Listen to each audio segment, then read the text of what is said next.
Since 2013, I believe that it is a great revolutionary time for electoral process.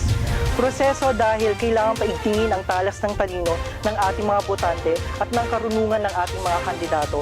At proseso dahil hindi magiging madali ang lahat, pero mapagtatagumpayan kung iisa ang boses nating lahat. Ang eleksyon 2013 para sa akin ay isang oportunidad ng mga Pilipino para baguhin ang mga pangit na senaryo dito sa Pilipinas.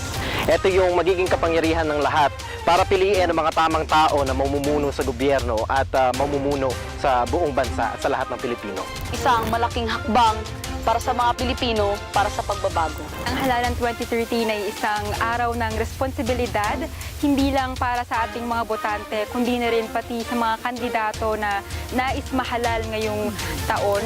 Hindi lang nagtatapos sa pagboto, kundi binubuo or bubuo rin ang paninigurado at pagbabantay sa iyong boto. Ang araw na magagamit natin ang ating karapatan sapagkat tayo mamimili ng tama at mabuting mamumuno sa atin. Nakakasiguro ako na ito yung magiging hudyat ng matagal na nating inaasam na pagbabago sa ating bayan. Ito ang Halalan 2013. Makinig at makialam, makibahagi sa eleksyon 2013.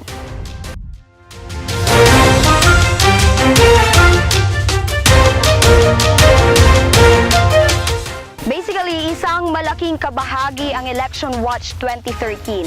Matapang na pagbabalita, pagkuha ng tamang impormasyon, and of course, yung pakikibahagi ng mga aktibong mamamayan. Makikita natin dito kung ano-ano nga ba yung mga mangyayari at magaganap pa sa eleksyon. At sisiguraduhin natin dito na walang bias at pandaraya na mangyayari. Ito ang magiging mata natin dito sa Pangasinan sa mga mangyayaring kaganapan sa Halalan 2013. Ang Election Watch 2013 ay ang magiging suplemento sa kapangyarihan ng bawat Pangasinense na bumoto. At ito rin yung tutulong sa kanila na malaman at mabantayan ang kanilang mga boto sa darating na Lunes.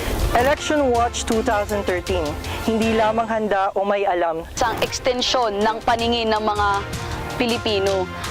Extension kasi layunin nitong ipaabot sa mga mamamayan at manonood na kung ano talaga ang mga nangyayari tuwing eleksyon. Ito yung magbibigay sa kanila ng updates at ng lahat ng impormasyon na kanilang kinakailangan sa eleksyon. Para sa inaasam-asam na pagbabago.